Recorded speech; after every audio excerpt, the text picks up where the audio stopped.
Nos attentes sont nombreuses à partir du moment où c'est les hautes autorités de notre pays qui, à travers le ministère de Mali établi à l'extérieur et de l'intégration africaine, qui a bien voulu organiser ces forums.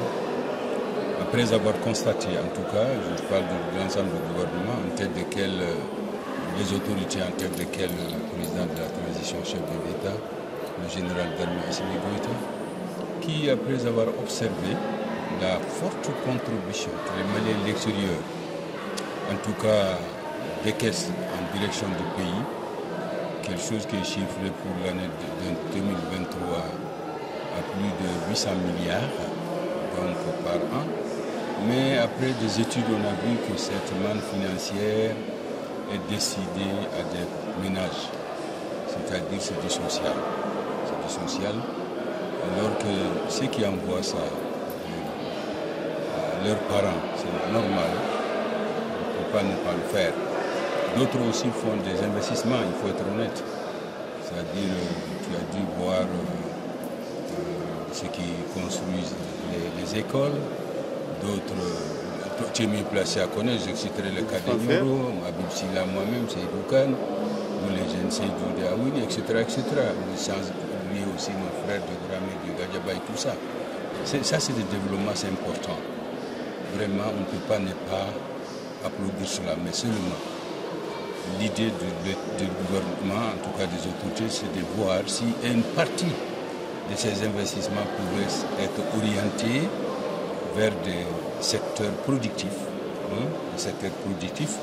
pour permettre en tout cas à ces compatriotes de gros cœur vraiment de faire en quelque sorte des usines, en tout cas des investissements, en tout cas soit créés pour non seulement rassurer ou assurer leur retour, parce que chaque aventurier, c'est un chasseur, il va à la chasse, il a envie de revenir avec le fruit de sa chasse, ce qui est très normal.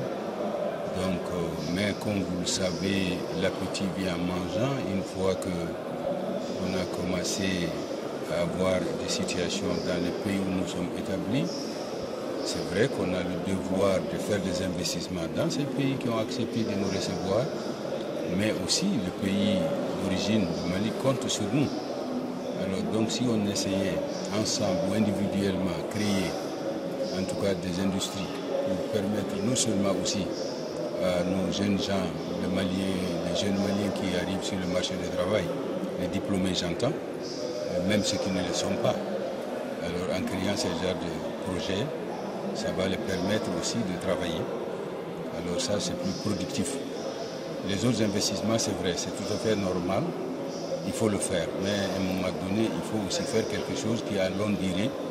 C'est-à-dire, pour l'État, effectivement, la meilleure façon de préserver ses intérêts, c'est de créer, donc, de faire en sorte que les Maliens soient orientés. Et donc, qu'est-ce qu'ils ont promis? Vous avez suivi les discussions.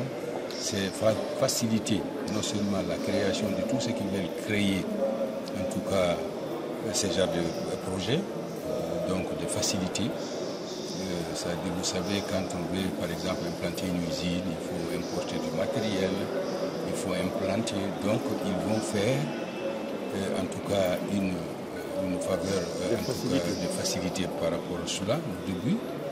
Et ils sont ouverts aussi à ce que, même s'il faut qu'on demande même plus, on va demander. Parce que moi, si je rencontre un compatriote qui veut faire, qui a un tel projet, je vais même aller jusqu'à demander qu'on essaie de l'exonérer pour les impôts même pendant par exemple une année de son activité ou même voire 2 ans pour lui permettre de bien asseoir son activité et commencer à payer maintenant les pleins pots, tout ce qui concerne les taxes, etc. etc. Donc qu'on privilégie la main d'œuvre parce que ça c'est aussi important et en plus je pense que le fait aussi que ce compatriote a pu revenir au pays avec sérénité, avec assurance, parce qu'il a des activités, c'est important. Parce qu'on les a fait là où nous sommes, nos compatriotes, que ce soit en Afrique centrale, que ce soit en Afrique même de l'Ouest et ailleurs, vraiment participe au développement en créant des unités comme je les ai citées pour permettre donc à tout ce beau monde là-bas, en tout cas de bénéficier de leur succès. Donc il faut les réexporter un peu vers le Mali, c'est l'idée du gouvernement en tout cas. Et comme ils sont ouverts, alors on est en train de voir chacun selon en tout cas ses idées, chacun selon ce qu'il veut faire. Donc le gouvernement est ouvert pour vraiment faciliter jusqu'à là où implanter les terrains, là où il faut l'implanter, donc le matériel pour essayer d'exonérer, comme je l'ai dit encore, je me répète. Donc c'est comme cela qu'il faut aussi encourager, attirer les gens, parce que le Mali, nous connaissons que nous qui sommes là-bas, où on est parti sans rien, on a pu être en tout cas bien traité, bien réussi, jusqu'à réussir, alors qu'on n'est même pas parti avec, comme disent les Bambara Bassidjalan. Alors je pense que si on revient au Mali, si c'est encore des tracasseries, alors qu'on nous impose, il est mieux, donc mieux vaut de rester là où tu as fait tes affaires, tu les as réussies.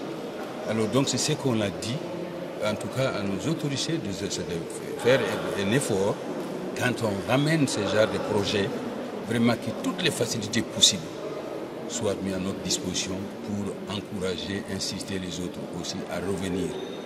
Et moi j'ai dit à nos compatriotes de l'extérieur, vraiment, il faut qu'ils y pensent.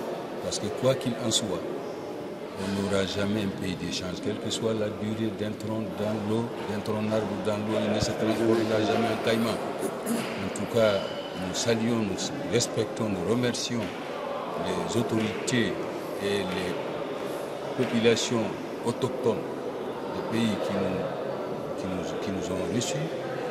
Et vraiment, mais seulement, nous avons une double casquette. Et même personne ne t'en voudrait si tu as pensé à ton pays. Donc c'est un peu dans tout ce secteur-là, nous avons des hommes de valeur. Vraiment, si on se donne les mains, si les conditions s'y apprêtent, il n'y a pas de raison que les Maliens de l'extérieur, d'une façon encore plus visible, ne participent pas au développement de ce pays. Parce que c'est un devoir et aussi c'est une garantie.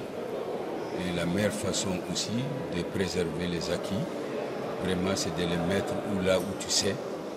On peut tout te refuser dans ton village, là, sauf le champ ou bien la maison que tu as héritée avec ton père. Mais ailleurs, c'est possible. Donc vraiment, pensons-y, depuis que tout va bien, et ils nous ont tendu la main. Je crois que les discussions sont en train de se faire. Chacun va dire ses difficultés. Moi-même, en tant que président du Haut Conseil, je suis pour le moment ici. J'ai fait vraiment la croix de transmission entre ces compatriotes qui m'ont fait confiance de les représenter et les autorités aussi qui m'ont donné, qui m'ouvrent leurs portes pour transmettre les messages, en tout cas selon les difficultés ou les nécessités de chaque compatriote. Donc je pense que sortira de ce forum des choses quand même palpables. Je pense bien tout le beau monde qui est là, il y aura des gens. Donc c'est palpable. Voilà mon projet. Alors les autorités, qu'est-ce que vous pouvez faire? Voilà. Mais il ne s'agit pas, comme certains pensent, de venir dire gouvernement, prêtez-moi l'argent, je vais faire un truc. Non. C'est quand tu sais que tu peux faire quelque chose. Alors les facilités que le gouvernement peut donner, nous on peut défendre ça. Est-ce que vous voyez? Mais entre quelqu'un et les banques, entre quelqu'un et ses fournisseurs, ça c'est seulement lorsqu'il s'agit vraiment de difficultés auxquelles vraiment quelqu'un est confronté. Moi je laisserai tout mon boulot pour aller défendre un tel dossier. Parce que je crois que le Mali, si un Malien réussit, c'est nous tous. Parce que quand vous arrivez aujourd'hui à Paris, pourtant certainement les beaux immeubles que vous voyez là, ce n'est pas forcément tout pour les Français. Mais on va dire que Paris, c'est la capitale de la France. N'est-ce pas? Quand on construit une belle maison dans ton village là, on va dire que c'est le village de Tchokari. Au moins ton rentre dedans. Même si c'est Amadou qui a construit, c'est votre village. Donc soyons humbles, ayons vraiment des bons cœurs entre nous et essayons vraiment d'aider selon les possibilités tous ceux qui veulent être aidés selon les secteurs pour le développement, parce que le Mali, c'est notre Mali. Si Bamako est belle aujourd'hui, c'est toi, c'est moi, c'est notre capitale. Donc vraiment, celui qui croit que si quelqu'un d'autre a fait un investissement ou machin, tu es contre lui, c'est que tu es contre toi-même. Parce que sinon, tu vas voir quelqu'un d'autre faire ça ailleurs dans un autre pays, alors que ce n'est ni ton pays, ni ton village, ni ta ville.